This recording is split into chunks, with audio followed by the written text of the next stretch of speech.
Swati, the real pearl. Swati, the perfect balance. Swati, the beauty of relating.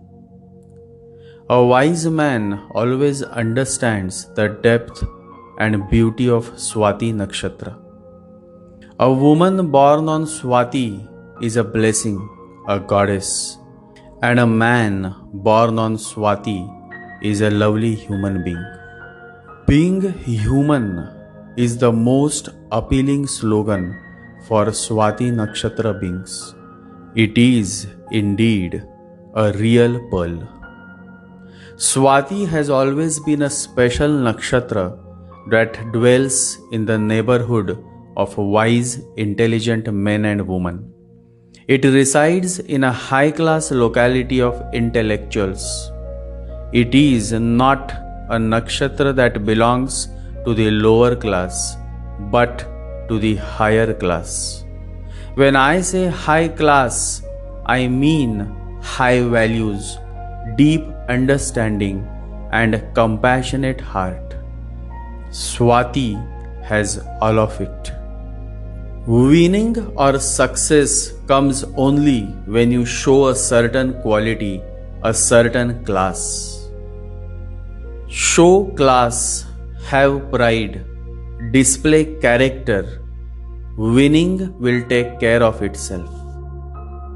Your words, your comments, your reactions simply show your class. And when it comes to Swati Nakshatra, the natives are quite sophisticated, having a balanced perspective towards matters of life in general. A matured native will never pass or post a comment that makes no sense or is offensive by nature. Instead, he will balance his act by choosing the right words at the right time. That's what the Western Pundits address as emotional intelligence. An emotional intelligent person always stays balanced. Always remember, never deny or suppress your emotions, but just discover for yourself what it takes for you to handle your emotions and stay balanced. Balance is one word that Swati Nakshatra loves a lot. But when Rahu comes in Swati, the native becomes obsessed in finding balance in life. And the irony is that they think that they are balancing well, but that is their illusion, Rahu. And the reality is something else. Rahu in Swati simply miss to find balance in life, and that creates many miseries in their life. Always keep in mind the paramount importance of living a balanced life, with emphasis on nurturing strong friendships and family ties, while still doing the things that you find rewarding for reasons other than mere monetary income. Natives born on Swati Nakshatra are indeed beautiful souls. They have a certain aura of intellectualism around them. They love to read books. They love to read poems. They are avid readers as well as also good writers.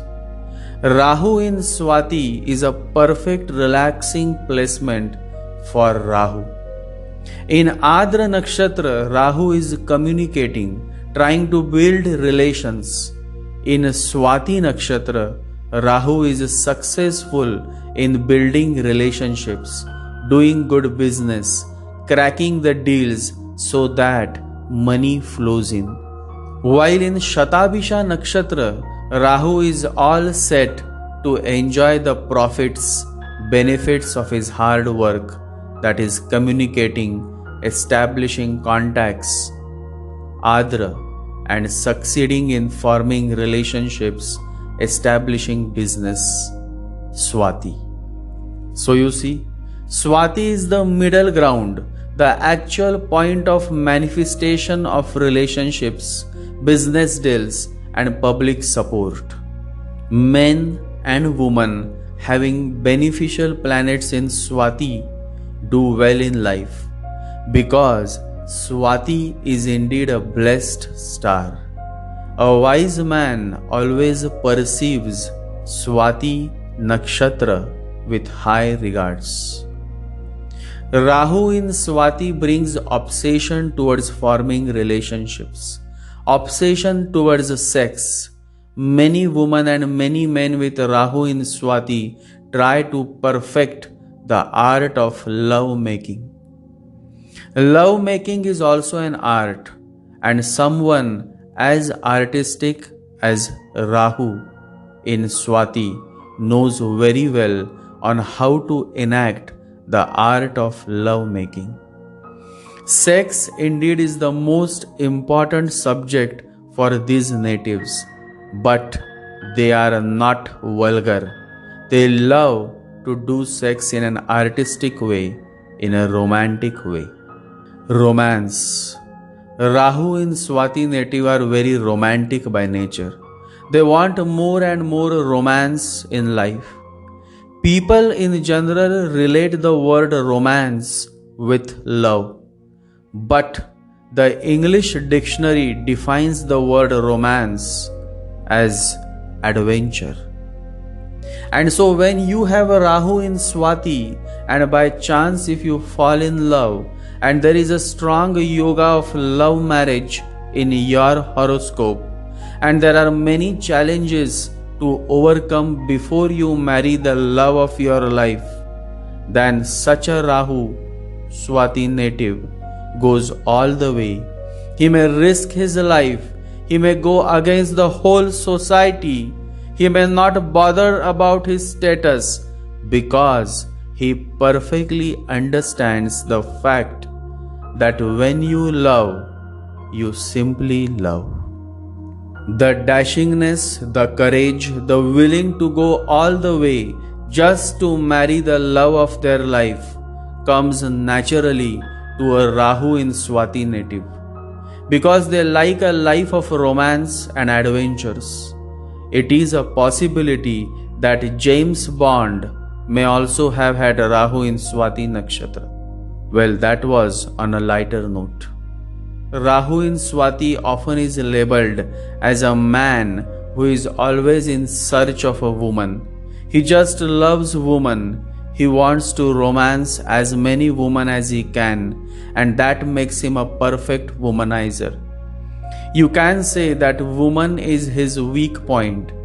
The man who says, "My name is Bond, James Bond," goes weak in his knees when he stumbles upon a sexy, good-looking woman. Woman anyhow is the weak point of every man. Though in case of Rahu in Swati natives, a woman is indeed the weakest point in their life. The natural tendency to get attracted to opposite sex and to have intimate relation with the opposite sex is quite intense in these natives.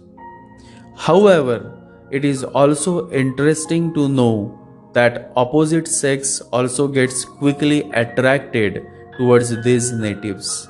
Women find Rahu in Swati men quite appealing, and so forming relationship, which is the primary mission of Rahu in Swati, becomes an easy ride for these natives. Sex is necessary. In fact, there are many men and women who remain as a married couple but sleep separately. And then there are men or women who simply keep running like a horse in a race, trying to gain more money, more status, but when it comes to sex, they have no answer. There is no sex in their life, and then they keep visiting all temples and astrologers, asking, why my life is miserable, why I feel lost, why I feel stagnated in my life. The answer is simple. You have forgotten or rather ignored the basic need of your physical body, the sexual need. Your body is hungry for sex, but your ignorant mind has kept your body starving while you keep roaming around the town asking for help.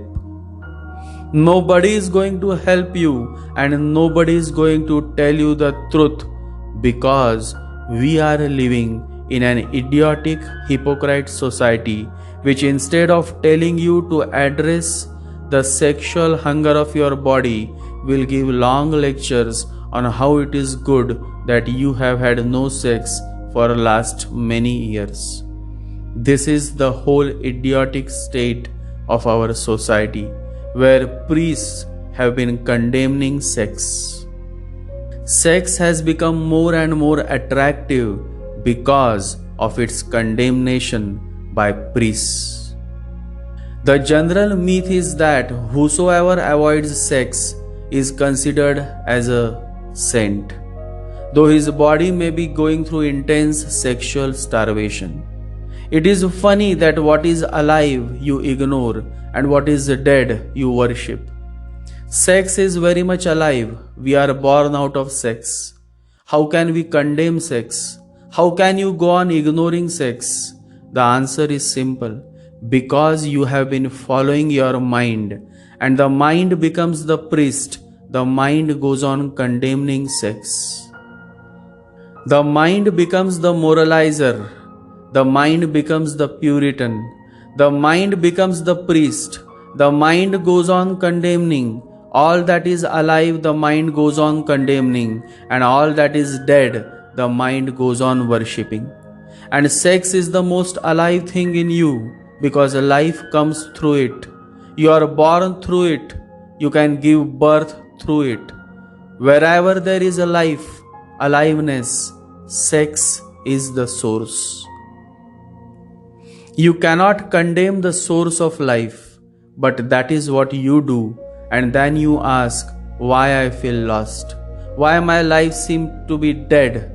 You are not letting your body have sex, and a starving body will only create more issues in your life than otherwise. That is how sex scandals are seen in many ashrams, and many babas and so-called spiritual beings fall prey to sexual attraction because suppression is dangerous. A little movement and the bomb can explode, leading you to many sexual scandals. Rahu in Swati natives should never starve themselves. They should get married or else have satisfying sexual relationships. Sex can give you the answer to what the reality of life is because sex is the most alive thing in you. Mind is the most dead thing in you and sex is the most alive thing in you. That is why mind is always against sex and mind is always for suppressing it. They are enemies. Mind is a dead thing and sex is the life force. They go on fighting, and whenever you move into sex, the mind feels frustrated and the mind says, this is wrong, do not move into it again. There are men and there are women who just do lip service, meaning they keep chanting the name of the Lord when inside their mind the thought of sex is always lurking. What is the use of such lip service? You are just fooling yourself. Why do we have many sex perverts in this human society? You know why? Because these men and women are simply starving. They don't do sex, they either condemn sex or they just don't get the sexual pleasures that they expect. And then such sex perverts are born. Rahu in Swati, if is denied sexual pleasures, then many sex perverts are born with Rahu in Swati. And when sex fails or sex is absent in your life, then many perversions happen to the mind. These perversions are expressed in hatred. Hatred is a failure of sex, a failure of love energy. Violence, lust for money, the continuous conflicting attitudes of egos, war, politics, these are all sex perversions. Religion creates sexual perversions because religion goes on condemning, blocking, putting many hurdles on your way, that you simply give up the idea of sex. You go on suppressing your sexual needs, and that is how one day a great sexual pervert is born, a perfect creation of so called religious hypocrite society. One of the most fundamental things to be always remembered is that we are living in a hypocrite society. It is interesting to note that psychologists consider love as a foreplay that initiates you into the actual act of sex. Psychologists say that love is nothing but a foreplay to sex. They are right, because they have no other specimen to study. They study you and then they come to conclude that love is nothing but a foreplay, just creating a situation in which sex can happen, nothing else. So when sex has happened, love disappears. It is just like when you feel hungry, you gravitate towards food and look at food with enchanted eyes. But when your hunger is satisfied, you look away from the food. All the enchantment is lost. This is a very realistic view of the love that the society or the common man knows of. Love simply plays as a lubricating agent that gets you into the act of sex. And when sex is satisfied, the husband moves to his own side of the bed and goes to sleep. He is finished. All the enchantment is gone. It will come again only when he feels a type of hunger. Psychologists say that love is nothing but a foreplay, just a mannerism, and they are right because they do not know any other type of man.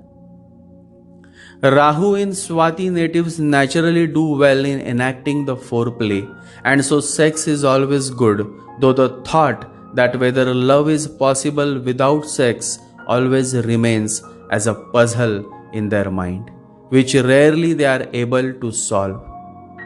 In reality, when you love someone very deeply, then sex takes a backseat, because sex has limitations. As long as you are physically fit, you can have sex. But when body becomes old, when sexual organs cannot perform, then it is only love that can keep you and your partner bonded with love.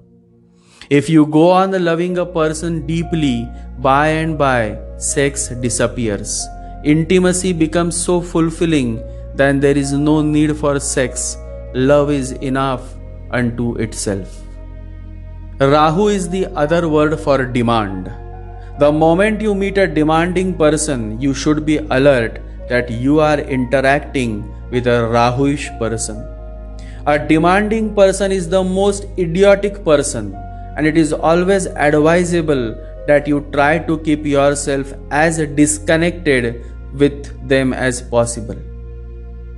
It is good to love someone, but the moment you start becoming demanding, you have killed the very essence of love. Because love blossoms only in that person's life who is not demanding. The moment love becomes attachment, love becomes a relationship. The moment love becomes demanding, it is a prison. It has destroyed your freedom. You cannot fly in the sky. You are encaged. The real lover will never demand. The real seeker will never demand. The conscious being, one who is living with consciousness, will never ever demand. Less evolved souls, ignorant, foolish beings, always go on demanding, and that brings more miseries in their life than otherwise. Rahuish men and women are too demanding, and that is one of the many reasons for their miseries, their frustrations and depressions. Demanding men and demanding women are never content because they never accept what life provides with a sense of gratitude. If we are always demanding something out of life, then we will never be content. But if we accept life as it is, then we will know contentment. Rahu in Swati is demanding in relationships and especially when it comes to sex and emotions. Swati brings emotional intelligence, but a Rahu in Swati simply damages this emotional intelligence because emotional intelligence is about finding balance in managing your emotions, and Rahu simply doesn't have the word balance in his dictionary. The primary reason that stops Rahu in Swati native from becoming a star performer is their inability to show emotional intelligence. Emotional intelligence, more than any other factor, more than the IQ or expertise, accounts for 85% to 90% of success at work. IQ is a threshold competence. You need it, but it doesn't make you a star. Emotional intelligence can. Emotional intelligence is missing in Rahu Swati natives, and the sooner they understand what is emotional intelligence, the better for them. Emotional intelligence is your ability to recognize and understand emotions in yourself and others, and your ability to use this awareness to manage your behavior and relationships. Libra and moreover Swati is very much able to recognize and understand emotions in themselves and others, and are also good in managing relationships.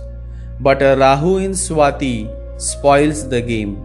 The person becomes too emotional in relationships and impulsive by nature, resulting in sudden breakups and many personal setbacks in life.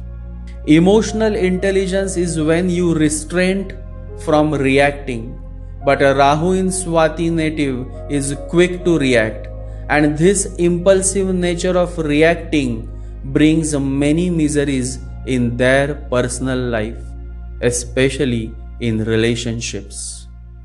Always remember, you will continue to suffer if you have an emotional reaction to everything that is said to you. True power is sitting back and observing things with logic. True power is restraint. If words control you, that means everyone else can control you. Breathe and allow things to pass. Rahu in Rahu's nakshatra, that is in Swati, precisely brings great importance to the placement of Venus in the ascendant chart. Rahu simply follows the orders of Venus, and so the ultimate result depends on whether the Venus in the chart is in good positive state or a negative state. Swati rules the chest, and Rahu in Swati can lead to problems in chest, especially during old age. When you breathe, the breath has to go deep in your heart. But people breathe shallow because when breath goes deep, it excites the sex center. You become more sexual. That is how many spiritual practitioners in the beginning, during their spiritual penance, face this common problem, that is increase in sexuality. Out of fear of sexuality, people don't breathe, because when you breathe deeply, your breath goes exactly to the sex center and hits it, massages it from the inside, excites it. Because you have been taught that sex is dangerous, each child starts breathing in a shallow way, hung up just in the chest. When you are on the path of spiritual journey, it is a natural development because the energy is in the sex center. You just have to be more aware, conscious.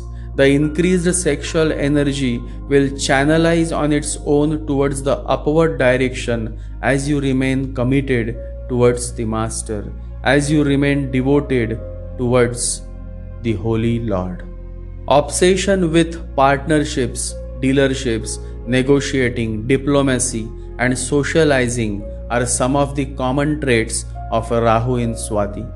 Rahu in Swati always is trying to appease others, and so buttering the boss to get promotion or buttering a woman to get her is something that these natives passionately indulge in.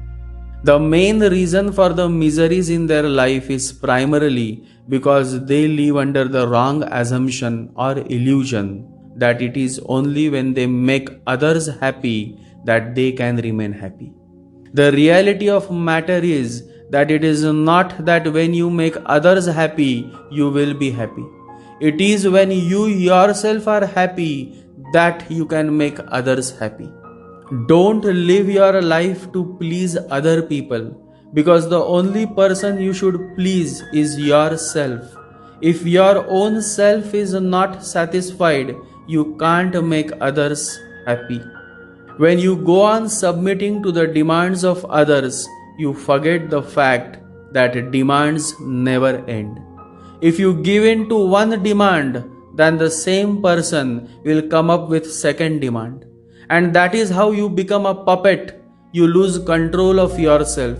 You lose control over your life. You simply become a silly person who thinks that by living to the demands of others and making others happy, you will be happy. And that is indeed suicidal and dangerous. Always remember, by focusing on the outside, by making others happy, you cannot find happiness, because happiness is an inside job. Happiness starts with you, not with your relationships, not with your job, not with your money, not with your circumstances, but with you.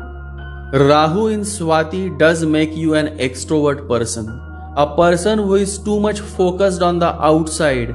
And when you depend much on the outside, when outside situations drive you, then your happiness is short-lived, because the outside situations always keep changing. The whole message to my fellows, especially to my close followers having Rahu in Swati, is start focusing within, turn inwards, and realize the fact that you have the power to control your mind and not the situations on the outside. You have power over your mind, not on the outside events. Realize this and you will find the strength. Rahu in Swati simply shows that the desire has always been towards turning on, and these natives do well materially. They prosper, they earn good fame, good properties, but what about happiness? What about wisdom? What about peace of mind? What about experiencing the joy within? The answer to all these questions is only found when you stop turning on and start turning in. And that's Ketu. Rahu will always push you to turn on. Ketu will always encourage you to turn in. The whole story of human life is caught up between Rahu turning on and Ketu turning in.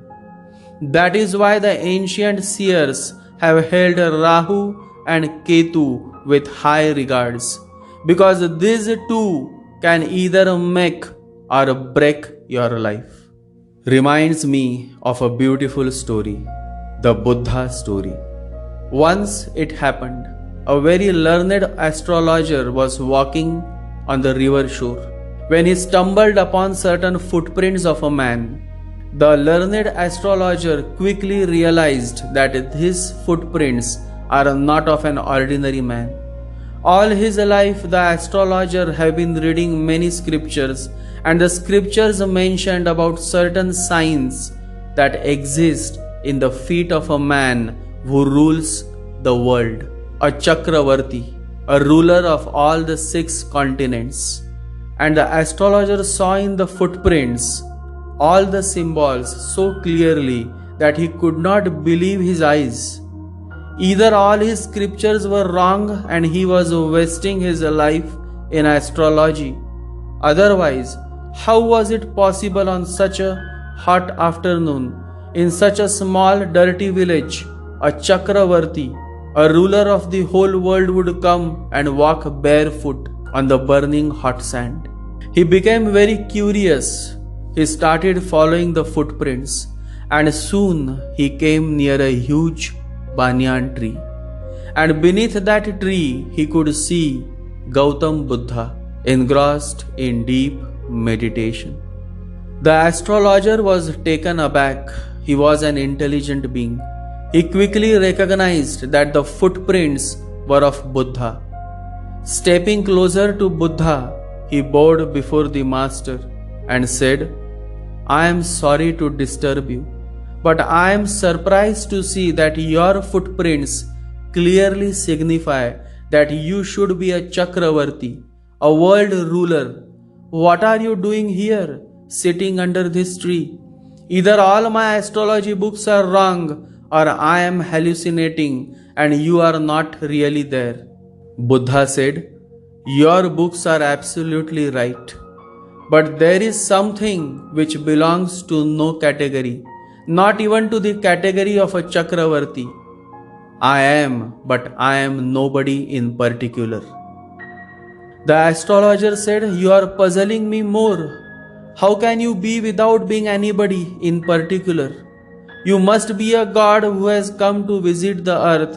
I can see it in your eyes." Buddha said, "I am not a god." The astrologer said, "Then you must be a Gandharva, a celestial musician." Buddha said, "No, I am not a Gandharva either." And the astrologer went on asking, "Then are you a king in disguise? Who are you? You can't be an animal, you can't be a tree, you can't be a rock. Who exactly are you?" And the answer that Buddha gave is of immense importance to understand. He said, "I am just a Buddha. I am just awareness and nothing else. I don't belong to any category. Every category is an identification, and I don't have any identity." How deep are the words of Buddha? He says, "I am just awareness and nothing else." It is said that this wonderful meeting with the Buddha transformed the astrologer inside out, and he dropped all his knowledge and became a monk. And it is said that when Buddha died, when Buddha left his body, he was the only one who cried the most. Awareness comes only through the doors of Ketu. Ketu is detachment, and unless you start living in detachment, there is absolutely no possibility of bringing awareness to your being. There is no possibility of experiencing the Buddha love, the Buddha happiness. Always remember, be grateful to all, those who have helped, to those who have hindered, to those who have been indifferent. Be grateful to all, because all together they are creating the context in which Buddhas are born, in which you can become a Buddha. A grateful heart is the most beautiful heart, and God comes, the Guru comes, seeking a man, seeking a woman who is grateful. A person who is not demanding but loving by nature. Love never demands, ego demands, but love never. Love is happy when it is able to give, to share, and ego is happy when it is able to take something. My answers and my podcasts and my sharing is for those selective individuals who are not demanding but loving and has a certain depth of understanding. Understanding cannot be studied. Nobody can teach it to you. You have to be a light unto yourself. You have to seek and search within your own being. You will have to learn how to dive within yourself, not in the scriptures, but within your own existence. You can always turn the tables around. You can always change your life. You can always raise the quality of your life. Everything is possible only when you start changing yourself. The Sufi saint Rumi says, "Yesterday I was clever, so I wanted to change the world. Today I am wise, so I am changing myself." Change yourself, and to change yourself, you have to let change happen within you. And you can let change happen within you only when you surrender, when you start living your life by surrendering yourself to the Almighty Lord, to the divine, compassionate Master. Surrendering to a master is not really surrendering to a master. It is just taking the help of a master so that you can surrender to yourself. The master is just a mirror. He reflects you. Meditate every day and remember that the journey begins with desires, that is Rahu, but liberation, moksha, is possible only when the journey progresses towards the state of desirelessness, which is Ketu. Love to all my listeners, and I humbly prostrate before the wonderful nakshatra, Swati, the real pearl.